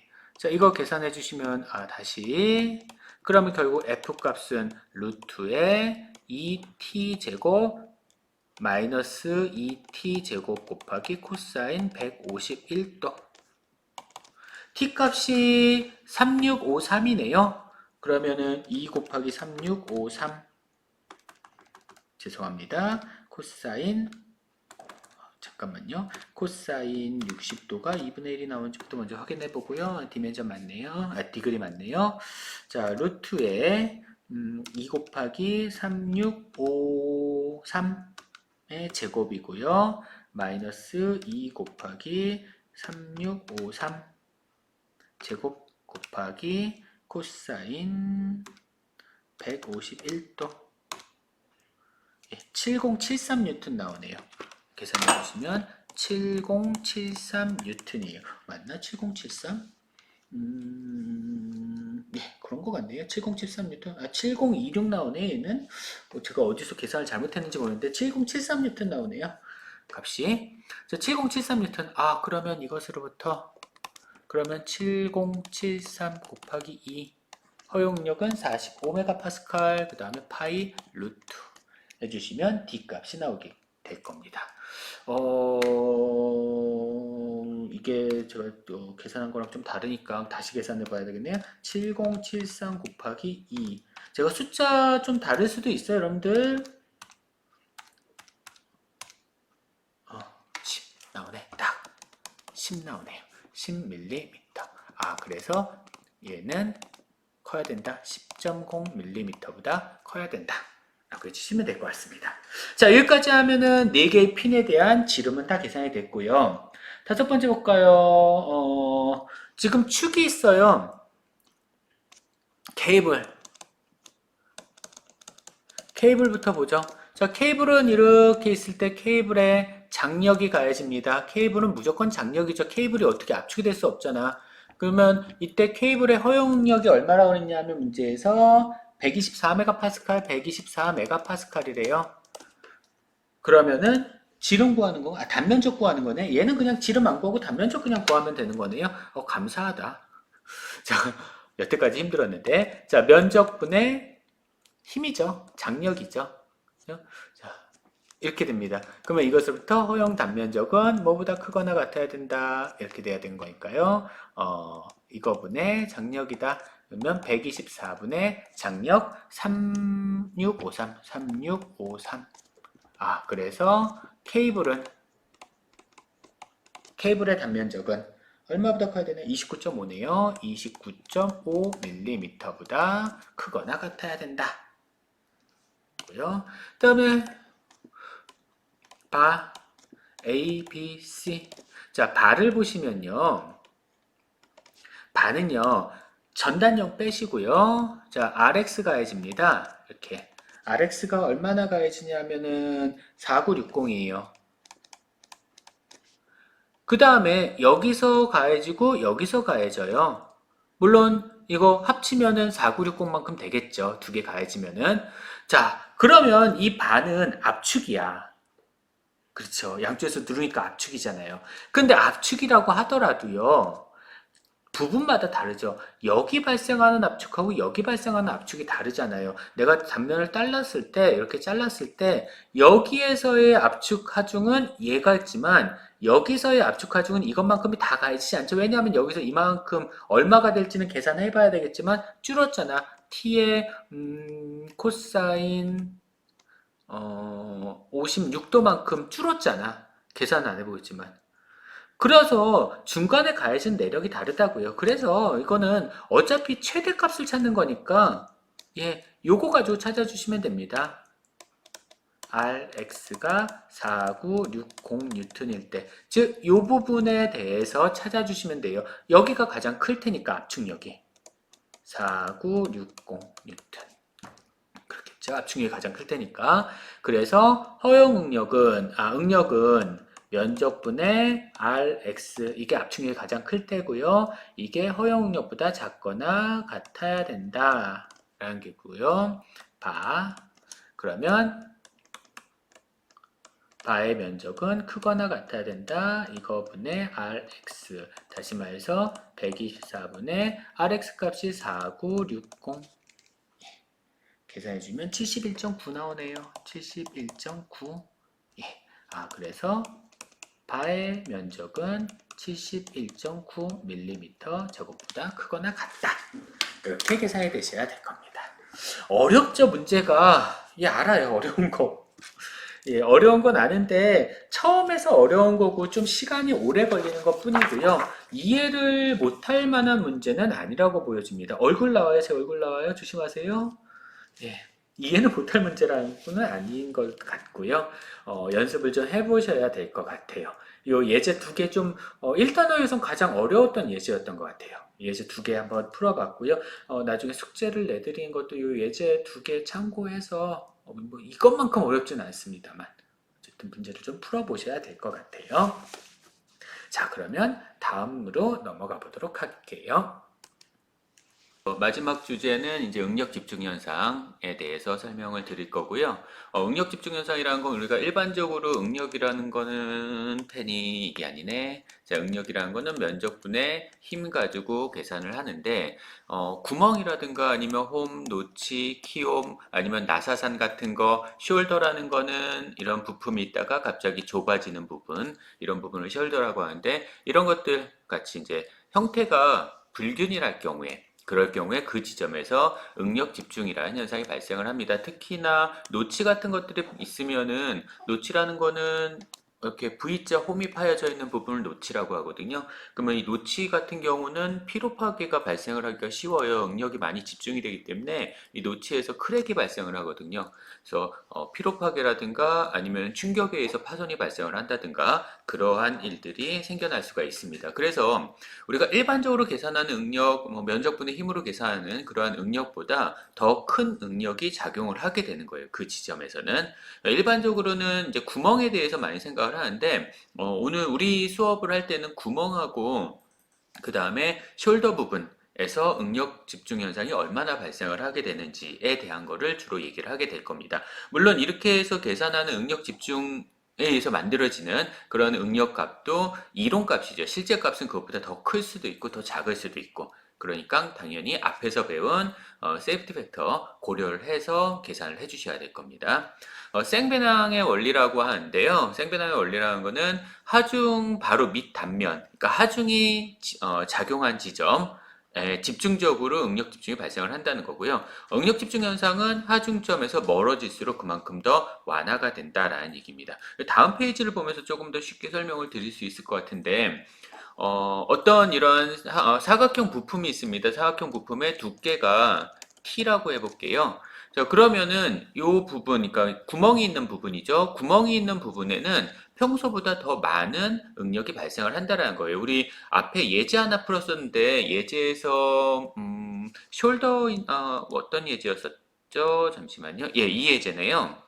자, 이 예제에서 이 행거 부분, 행거의 이 부분에 대해서 응력을 우리 찾았었잖아요, 앞에서. 그래서 이 부분에서 응력을 찾을 때 어떻게 찾았냐면 이렇게 했습니다. 응력은 면적분의 힘이니까, 그러면 하중 P, 그 다음에 면적을 계산을 할 때 전체 폭 B2에서 구멍의 지름 D를 뺀 거, 25를 뺀 거, 곱하기 두께 T, 이렇게 해서 계산을 했었죠. 응력값을. 즉, 행거가 이렇게 있으면 구멍이 뚫려져 있으니까 요 길이랑 요 길이에 해당하는 면적, 요 면적, 요 면적 두 가지. 그래서 전체 길이가 B2니까 B2에서 지름 D만큼을 뺀 거, 그리고 두께 T. 그렇게 해서 면적을 계산을 했었어요. 자, 이렇게 해서 계산한 응력이 뭐라고 하면 평균 응력이라고 합니다. 즉, 이 단원에서는, 여기서는 구멍이 이렇게 뚫렸을 때 응력이 균일하게 작용을 한다라고 가정을 하는 거예요. 이렇게. 응력이 균일하게 작용을 한다. 그래서 그 응력은, 죄송합니다. 시그마죠. 자, 그 응력은 그냥, B2에서 D를 뺀 거 곱하기 T 분의 P 허용. 뭐 이런 식으로 해서 계산을 했었던 거죠. 즉 평균 응력으로 계산한 거예요. 근데 응력 집중 현상을 고려를 하게 되면 응력 값이 달라지게 된다라는 것을 지금 설명을 드리는 겁니다. 다시요. 구멍의 가장자리, 즉 이 구멍하고 가장 가까운 지점에서 응력 집중 현상이 발생을 해서 응력이 실제보다 더 큰 값이 발생을 한다라는 걸 얘기를 하는 거고요. 그때 평균 응력은 단순하게 이 면적, 앞에서 계산했던 게 평균 능력입니다. 그래서 이 면적을 가지고 그냥 계산을 해주시면 돼요. 그래서 평균 능력을 average라고 하면 이건 시그마 average는 C 곱하기 T 분의 P로 계산을 해주시면 됩니다. 근데 이때 응력 집중 계수라는 게 있는데요. 이 응력 집중 계수라는 걸 곱해서 최대 응력 값을 계산을 해주실 수가 있어요. 이거에다가 average 값을 곱한 것과 같겠죠. 그러면 우리가 생각을 할 때는 이 재료가 부서진다라는 거는 결국은 어떤 평균 응력에 의해서 부서지는 게 아니라 최대 응력에 의해서 부서지는 거니까 최대 응력 값을 넣어서 계산을 해주셔야 됩니다. 즉 K 값을 따로 찾아서 응력 집중 계수 값을 찾아서 맥시멈 스트레스 값을 계산해 주셔야 되는 거죠. 그러면 이때 응력 집중 계수는 다음 페이지에 보시면 응력 집중 계수에 대한 그래프가 주어져 있어요. 그래프를 가지고 찾아주시면 되는데 그래프의 x축 값이 b분의 d, 즉 구멍이 뚫려져 있을 때 구멍의 폭 분의 구멍의 지름, b분의 d 값이고요. 그 다음에 y축 값이 k 값이에요. 그래서 만약에 예를 들어서 폭이 50이었다. 그 다음에 구멍의 지름이 15mm였다. 그러면 B분의 D니까 50분의 15가 되겠죠. 그러면 0.3입니다. 그러면 0.3일 때 쭉 해서 그래프랑 만나는 지점의 K값. 정확하게 찾으실 필요는 없을 거예요. 한 2.4 정도 되네요. 어차피 여기다가도 안전계수 또 생각을 할 거니까. 그렇게 해서 응력값을 찾아주시면 된다라는 얘기입니다. 예제를 한번 풀어볼게요. 칠판으로 넘어가서.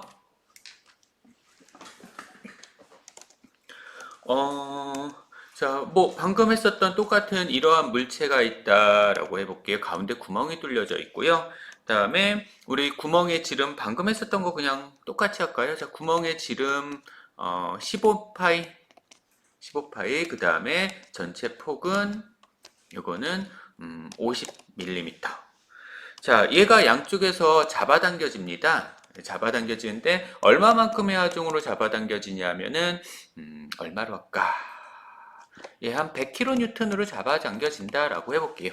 자, 100kN만큼의 하중으로 잡아당겨진다. 꽤 큰 하중인 것 같아요. 자, 그랬을 때 만약에 이 재료의 항복 강도가 200MPa이다. 항복 강도가 200MPa. 그 다음에 세이프티 팩터를 2 정도를 줘야 된다. 라고 가정을 하면은 질문은 이겁니다. 자, 그러면 질문. 자, 두께를 얼마로 해야 되느냐?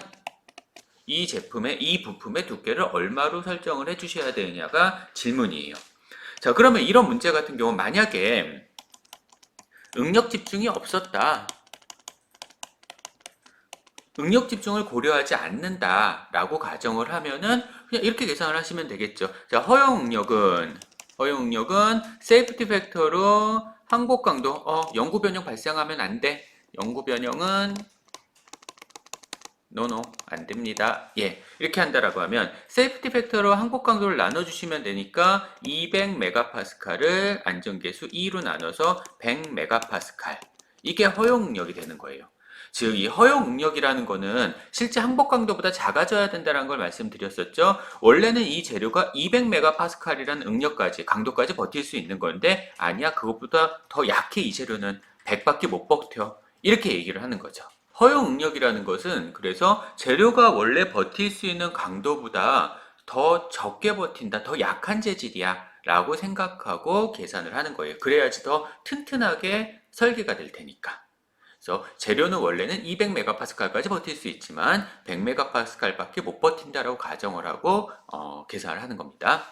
자, 그러면 허용 응력이 이렇게 나왔으니까 그럼 재료가 받게 되는 응력값은 면적분의 힘인데 이게 뭐보다 작거나 같아야 된다? 허용 응력보다 작거나 같아야 된다. 그럼 면적은 자, 중력 집중 현상 고려하지 않으니까 이 지점하고 이 지점에서의 길이가 각각 50에서 15만큼 빼면 되겠네요.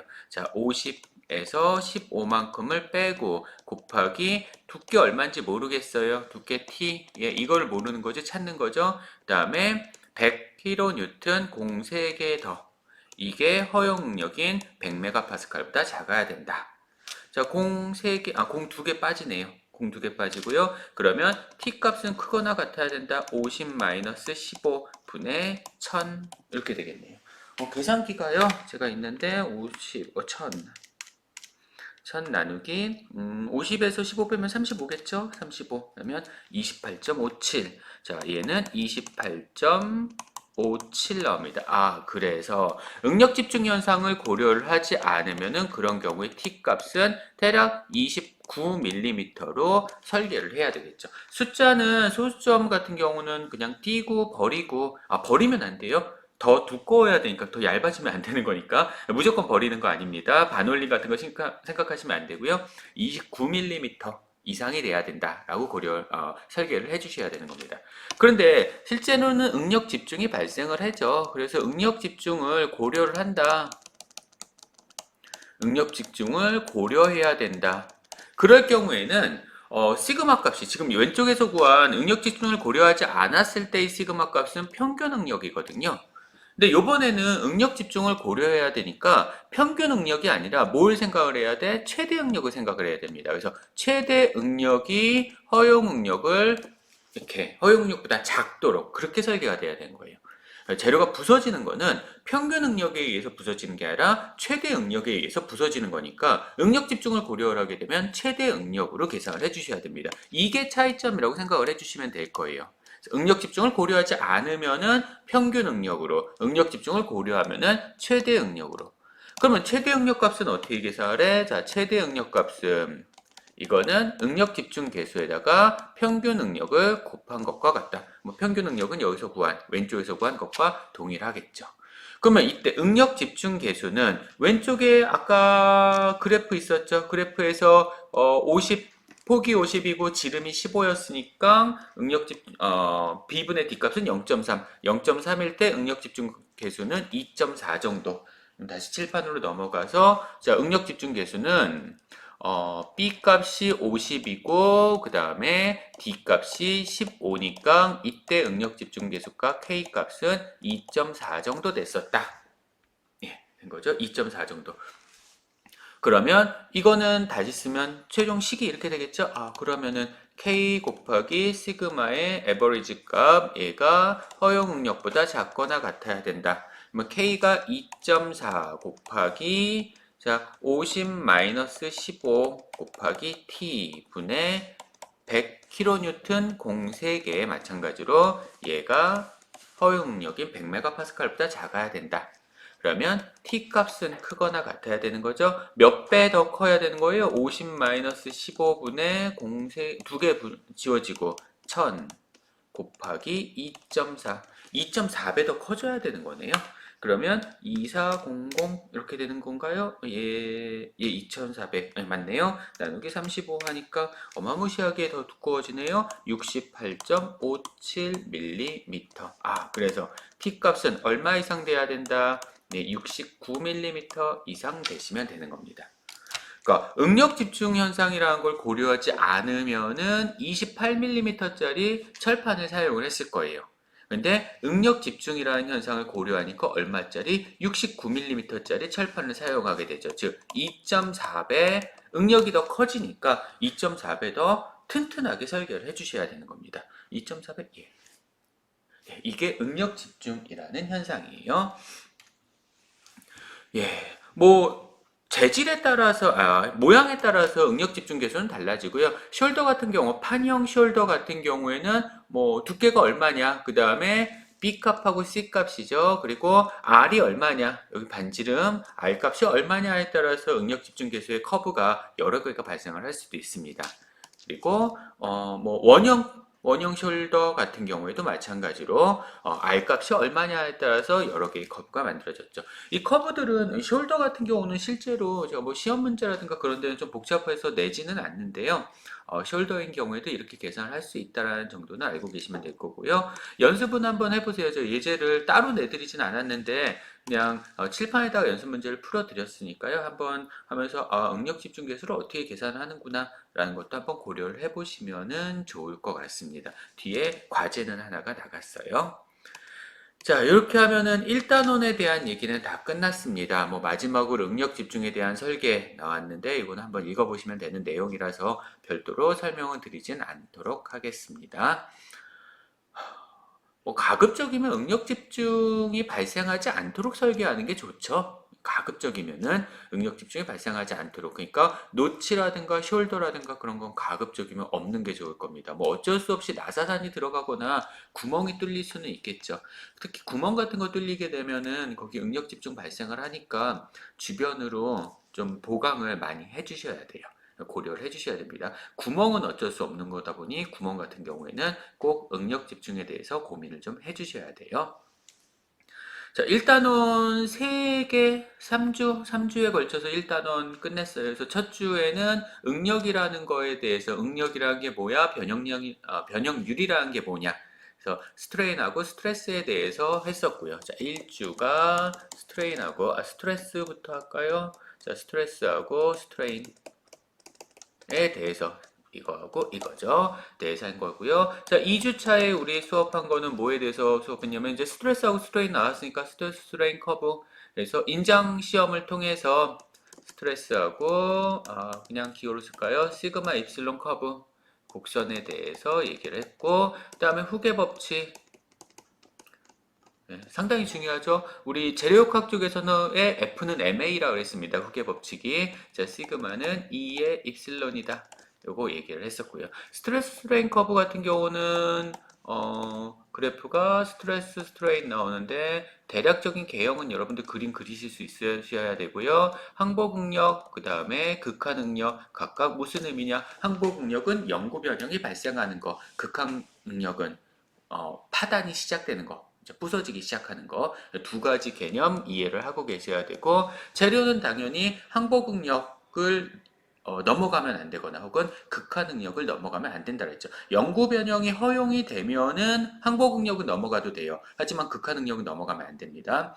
대부분의 금속 재료들은 영구 변형을 허용하지 않죠. 당연히 영구 변형이라는 건 모양이 변하는 건데 제품의 모양이 변하면 제품으로서의 그 기능을 할 수가 없을 수 있잖아요. 그래서 대부분은 항복응력이 넘어가면 안 되도록 설계를 해야 됩니다. 요거까지가 2주차였는데 이제 3주차가 들어가면서 허용응력이라는 게 나왔죠. 세이프티 팩터라는 거 쓰면서. 그래서 허용응력이라는 거는 항복 강도를 안전계수로 나눈 거야. 즉 2주차까지는 항복응력을 넘어가면 안 된다라고 얘기를 했는데 3주차에서는 항복응력도 아니야. 그것보다 더 작아져야 돼. 허용되는 응력은 그것보다 더 작아져야 되고 이거를 넘어가면 안 된다. 재료가 받게 되는 응력이. 죄송합니다. 재료가 받게 되는 응력이.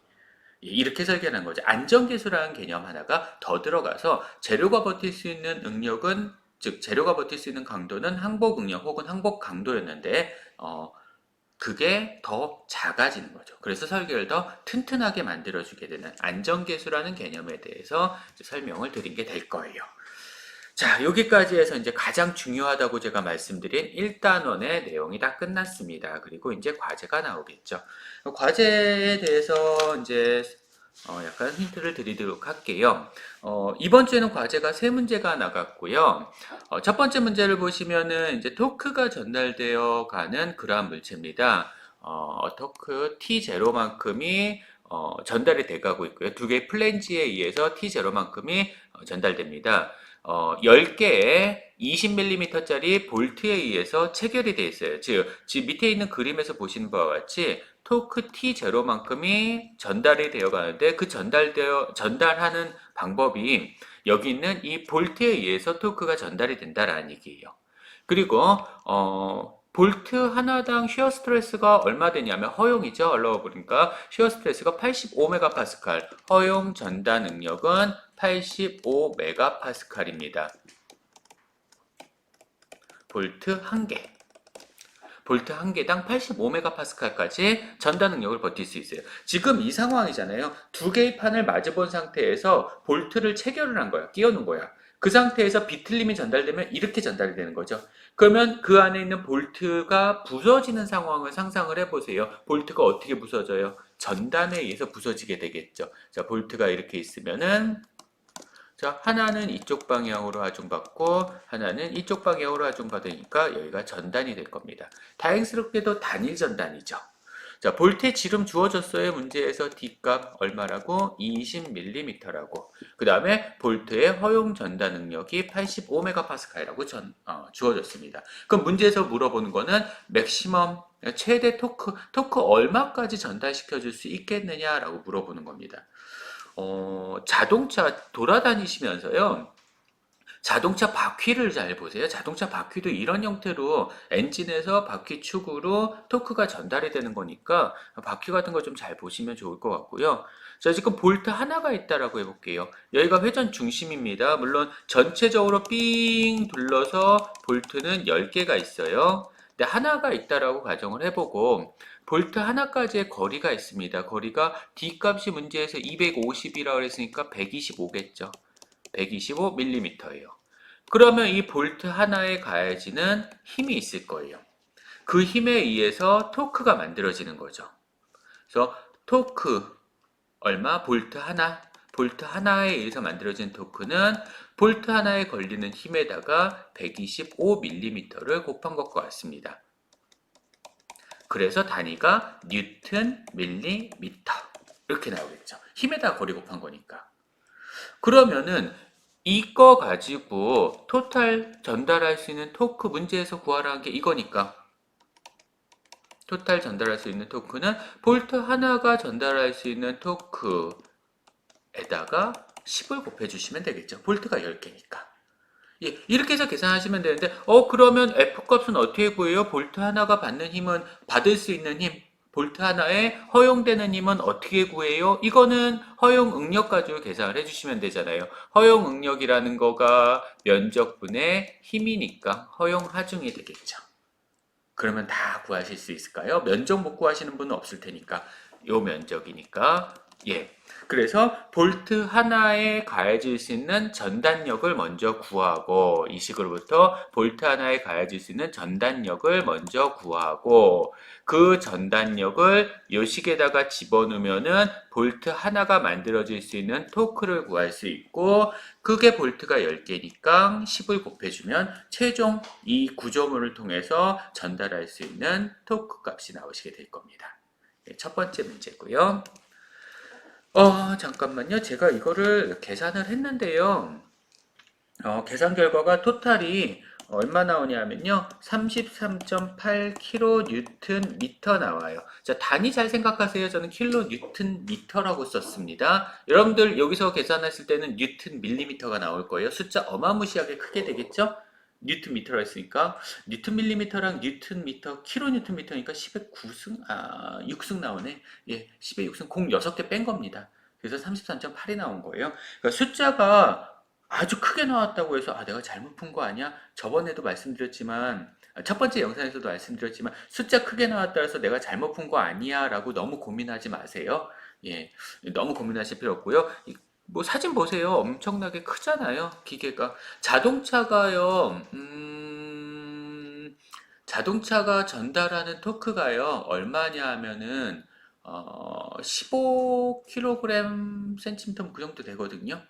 그러니까 자동차 같은 경우도 그만큼 킬로뉴턴 그만큼 크게 작용을 하니까 그것보다 더 튼튼하니까 그리고 볼트가 10개씩이나 있는데 자동차 볼트 5개잖아요. 그러니까 숫자가 크게 나왔다고 해서 내가 잘못 푼 거 아니야 라고 중간에 포기하지 마세요. 1번 영상에서 말씀드렸죠. 끝까지 답을 내보셔야 됩니다. 자, 두 번째는 조금 어렵다라고 생각을 하실 수도 있을 건데요. 사실 뭐 생각해보면 그렇게 어려운 문제는 아닙니다. 리프트 폴트가 있고요. 흰 행거에 의해서 매달려져 있대요, 지금. 매달려져 있고 케이블이 하나, 둘, 셋, 네 개가 있네요. 케이블 4개인데 각각 왼쪽에 보시면은 케이블이 밑에 연결돼서 가는 거니까 이렇게 연결돼서 가는 거니까 실제로는 케이블은 2가닥밖에 없습니다. 양쪽 대칭으로 매달려져 있을 거고요. 그 다음에 핀이 여기 하나가 박혀져 있네요. 핀이 박혀 있는데 핀의 지름은 20mm짜리 핀입니다. 돼 있고요. 예, 2개의 플리에서 뭐 이렇게 뭐 반대쪽에도 있겠죠. 뒤쪽에도 있을 거고 여기 있고 뒤쪽에도 있고요. 각각 이렇게 작용했고요. 케이블 보트, 리프트 보트, 라이프 보트, 죄송합니다. 리프트 보트래. 라이프 보트, 를 통해서, 플리를 통해서 이렇게 간다라고 하고요. 매달려져 있다라고 하고요. 그 다음에 이때 이 각도는 15도라고 주어져 있습니다. 문제에서요. 15도입니다. 수평면에 대해서 15도 각도다. 자, 그리고, 허용되는 인장력 인장 하중이네요. 인장 응력이 아니라 인장 하중이에요. 8kN입니다. 다시 말해서 케이블에 의해서는 허용 인장 하중이 주어졌어요. 얼마로 주어졌냐면 8kN. 즉 케이블은 8kN까지 버틸 수 있다는 얘기야. 잡아당기는 힘이. 그 다음에 핀에 대해서는 shear stress in the pin이죠. 그래서 핀에 대해서는 허용 전단 하중이에요. 전단 응력이네요. 하중이 아니라 허용 전단 응력이 주어졌습니다. 그래서 얼마냐면 27.5MPa이라고 주어졌어요. 그러니까 지금 관심 있는 건 2가지가 되는 거죠. 케이블이 하나가 관심이 있고요. 요 케이블이 하나가 관심이 있고 그다음에 여기 걸리는 핀이 관심이 있는 거예요. 그랬을 때 라이프 보트가 웨이트가 6.7kN이었다라고 하면은 여기에 사람을 더 태우면 더 무거워질 거 아니야 이렇게. 그랬을 때 최대 최대 얼마까지 더 여기다 실을 수 있겠느냐라는 얘기입니다. 문제에서 물어보는 건 즉. 자, 라이프 보트가 이렇게 있으면요. 라이프 보트 자체가 6.6kN이에요. 여기에 사람이 타거나 물건을 싣게 되면 그것만큼 웨이트가 더 커지게 되겠죠. 이거를 물어보는 거야. 그렇게 해서 얘네를 줄의 장력 몇 개? 4개. 줄 4가닥이라고 생각을 해주시면 되잖아요. 물론 장력의 크기는 다 똑같습니다. 이렇게요.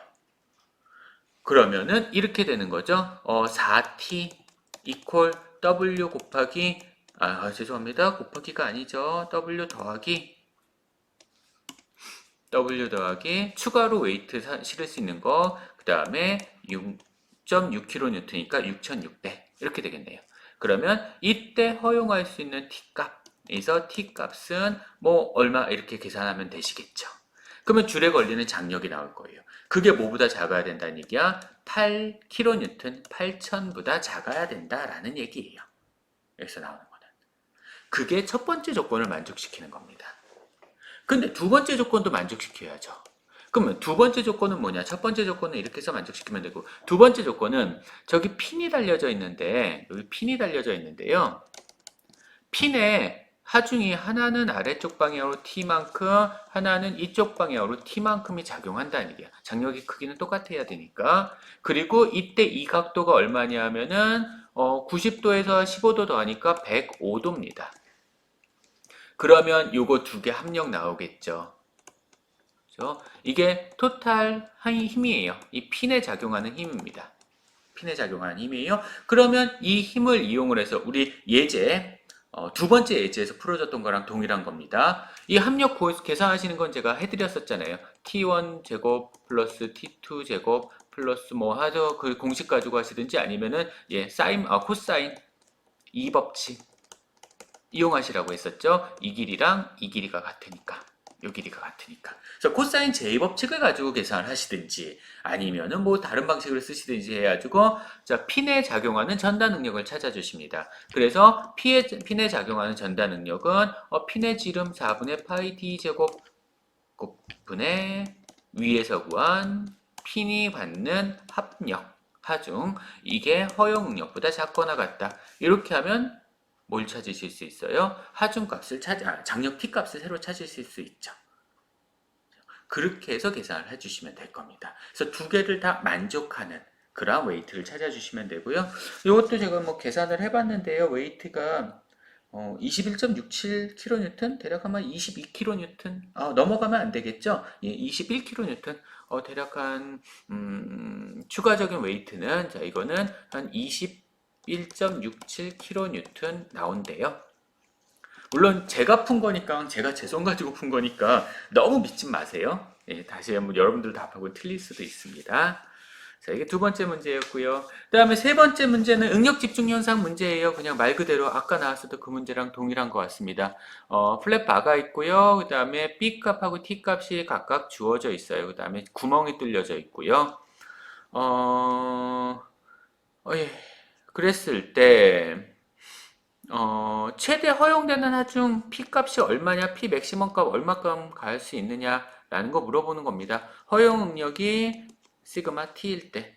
예. 뭐 이거는 그냥 숫자 넣지 않고 문자로 계산하는 거예요. 문자로 계산하는 거니까 뭐 아까 했었던 거 그대로네요. 그거를 숫자 대신 문자로만 집어넣어서 계산을 해주시면 될 겁니다. 아, 근데 K 값이 없네요. 응력 집중 계수. 그냥 응력 집중 계수는 K라고 하시면 될 것 같습니다. 이렇게 해서 답을 내주시면 될 것 같고요. 요거는 제가 안 풀었어요. 예, 이거는 풀어보진 않았습니다. 예, 그냥 답 알고 계시면 그냥 나오는 시는 답 그대로 써주시면 될 것 같아요. 자, 여기까지가 이제 이번 주까지 숙제고요. 지금 숙제들이 다들 이제 각 주차별로 숙제들이 나와가고 있는데 다 계산하는 숙제였었잖아요. 숙제들이. 그리고 제가 숙제를 내드리면서 항상 연습하는 의미로 한번 해보세요 라고 했습니다. 답이 틀려도 상관없다라고 했어요. 근데 이번 주에 숙제가 하나가 또 들어가는데 이 숙제는 별도로 이제 따로 제출해 주시면 됩니다. 앞에 있는 숙제 1, 2, 3하고 따로 별도로 제출해 주시면 되는데 이거는 성적에 포함될 거예요. 포함되는 건데 그런 겁니다.